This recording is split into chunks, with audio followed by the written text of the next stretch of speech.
Elvis goes what? Bananas. Elvis goes bananas. Bananas. Elvis goes bananas. Bananas. IMO Reviews back at it again, and today I'm dressed like your favorite lacrosse player. I do love rocking the backwards hat though. But anyway, today we're going to talk about a new album from an artist who has made incredible, innovative, powerful waves in pop music, and her name is Lady Gaga. This newest record, Chromatica. This album, in many ways, is Lady Gaga going more in a dance music direction and electronic direction than she's ever gone before. Like, she has experimented with these kinds of sounds, and early on in her career, she made pop music that was similar to this, although I feel like now she's embracing it more than ever. In a lot of ways, it's kind of embracing the electronic sounds and dance sounds of the 80s and 90s in a way, but in the first half, we see that that's almost to a fault. Because this album is split into three sections. There's Chromatica 1, Chromatica 2, Chromatica 3. Each one has a song at the start of it that is very orchestral and grand. It actually does do a good job at sequencing into each section of this album, and all of them sound very elegant, very luscious. I liked all the Chromatica themed and titled tracks within this album. But Chromatica 1 seems like it's a little bit typical of what we've already heard from this genre of music before. Like, for example, the song Alice, although I love the catchy melody on the hook, and it's certainly not a bad performance from Lady Gaga, this sounds eerily similar to What Is Love by Hathaway and other songs that were electronic and dance themed of that time period. It's lyrically kind of interesting because on the intro and the hook she's saying, "My name isn't Alice, but I'll keep looking for Wonderland." I like that reference, but again, the sound and the package this is in, it's a little bit typical of what we would expect to hear from this style of music. It doesn't really reinvent the wheel in any way like I know Lady Gaga tends to do in her music. It's one thing to hear an artist try a new style and do it well, but when it's someone like Lady Gaga and you know that she has the creative and talented capabilities to reinvent a style completely, you kind of expect a bit more from her as far as innovation goes.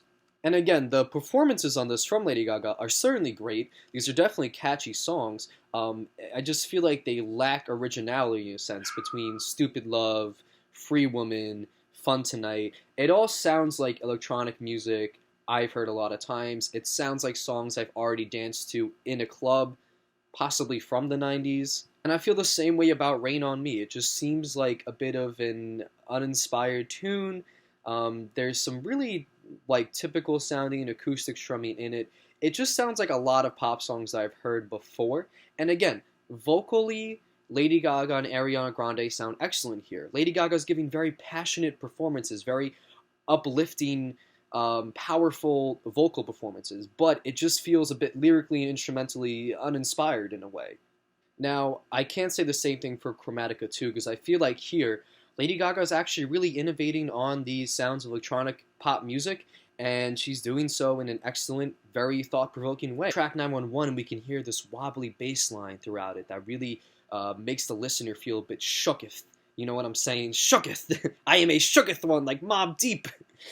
And there's this driving, beating kick drum throughout it that really kind of moves the instrumental forward. It gives it a nice rhythm, one that we're not so used to in electronic pop music. Although on the hook, it sounds very similar to the vocal stylings of Charli XCX's last record, I'd say Lady Gaga approaches this with a bit of her own innovative vocal twist on it, like her own personality with this kind of style of vocal layering.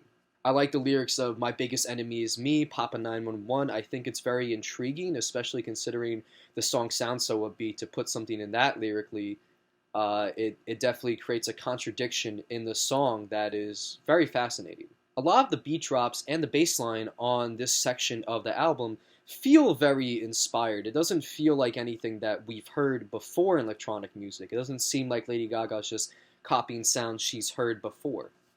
Plastic Doll, for example, has these driving, stuttering, very arpeggiated sounding synth lines that maybe I could compare to like a Daft Punk song, but again, I feel like Gaga's doing this in her own way, in a way I haven't quite heard before, or that I don't typically hear in this style of music. She's singing about herself being a doll. It's a bit of a metaphor throughout the track.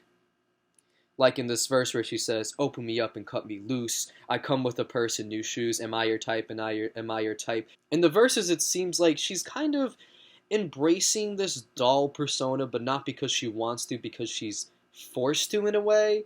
But in the chorus and pre-chorus, she's saying, "Don't play with me. It just hurts me. I'm bouncing off the walls. I'm not your plastic doll." It's a very empowering anthem. I feel like it's one that I think will inspire many women to stand up to themselves, or sorry, stand up for themselves, but stand up to abusers that are in their life. I like the lyrics here, and I think again the driving arpeggiated synths just kind of reinforce that uplifting, empowering feeling in the song. Sour Candy sounds a bit darker with this bouncy, low-pitched bass line that you would hear in like a hip-hop track, but it works really well here. I like the lyrics of saying, "I'm sour candy, so sweet, then I get a little angry. I'm super psycho." She says, "Make you crazy when I turn the lights below." It's a very dark track, but it's one that I think still has a fun element to it. It's still very danceable. In the refrain, Lady Gaga says, "I'm hard on the outside, but if you give me time, then I can make time for your love." I think it's kind of her just being honest with who she is as a person. I like the lyrics on this one a lot. The beat drop again is one that is a bit unpredictable, but when it happens, it fucking slaps. Slaps like those fucking those bags at Home Depot. You gotta slap the soil, make sure it's good. You know what I'm saying? Make sure it's good. Enigma has a bit more of an emotional balladry type of build up throughout it. Like it starts off with some very emotional sounding, like low, sad synths, but it builds into this again very uplifting, very upbeat bass drop. Lady Gaga singing in her lower register here, but because of that, I think her voice sounds a bit more powerful as she's singing about being someone's enigma. The bass on the beat drop once it reaches that peak of the chorus is phenomenal, very driven, very catchy. On replay, it sounds a lot like a song aesthetically that would be similar to Bad Romance or anything from that era of Lady Gaga as she's talking about a monster inside of her torturing her, but you wouldn't really guess that the song is like this based on the beat because it's very fun, it's a very club type of beat, very danceable. Saying the scars on her mind are on replay, but immediately following this is a very upbeat, very catchy electronic beat drive, very club type of anthem. Immediately following this peak of the chorus, there's this nice instrumental bridge. They kind of take her saying replay and echo it out, giving it a bunch of effects and pitch shifts to flow with the beat. It sounds really nice together, but it does have a very eerie undertone. I can't really explain it too well. It's almost like we're in the club, but it's Halloween or something. The section Chromatica 3 is actually very ballad driven. A lot of the songs are ballads here, but still have some nice electronic beat drops within it. There's a collaboration with Elton John, which has some very inspiring lyrics. Lady Gaga singing, "When I was young, I prayed for lightning. My mother said it would come and find me. I found myself without a prayer, lost my love and no one cared." It starts off very dismal, but it builds into something that's magnificent. Kind of like the moment of that lightning striking. Elton John does a good job following this lyrical theme. They sound great together, even if there are parts where Elton John sounds a bit auto-tuned and robotic. They still sound good when singing together. I think that they harmonize really well with each other. Again, I really like Elton John following this theme of struggling but eventually finding the lightning or the sun that's in the sky, that strike that you are looking for to inspire you. It's quite an uplifting track. And as much as it sounds like a ballad throughout it with these slow piano keys, there are some moments where electronic beat just kind of comes in as an instrumental interlude, and it's a club anthem once again. So it's a good mix here. I like the balance here. Babylon serves as a very interesting outro because it doesn't sound like anything on the album so far. It still has electronic elements, but now the drum patterns and bass line are a bit different. It's a little more spaced out and not as chaotic as the other tracks here. It's not as fast driven or fast of a BPM as the other ones here. It's a bit slower, but there's some really nice gospel vocals that come in that kind of sound nice underneath Lady Gaga's monotone singing, but you can still feel a bit of the emotion or their lack of emotion from Lady Gaga, and it sounds very nice layered together, and there's some kick-ass saxophone solos that really tie the whole thing together. I'm conflicted with it as an outro because I wish that it was a bit more panned out, and I wish that it kind of summarized all the sounds of this record instead of kind of presenting a new one. But as a track alone, I really like it. I think that it's as uplifting and as ballad driven as the other ones in the Chromatic 3 section. Uh, but again, I think that as an outro, maybe it could have combined some of the other sounds of the record a bit more tightly and better sequenced within this beat. Section here where Lady Gaga is playing with words a bit on the pre-chorus saying babble on, but then the next line rhyming it with Babylon. It's kind of like her on her Eminem Slim Shady type of shit or Royce the 5'9" type of play on words shit. But it was great. I liked how she did it here.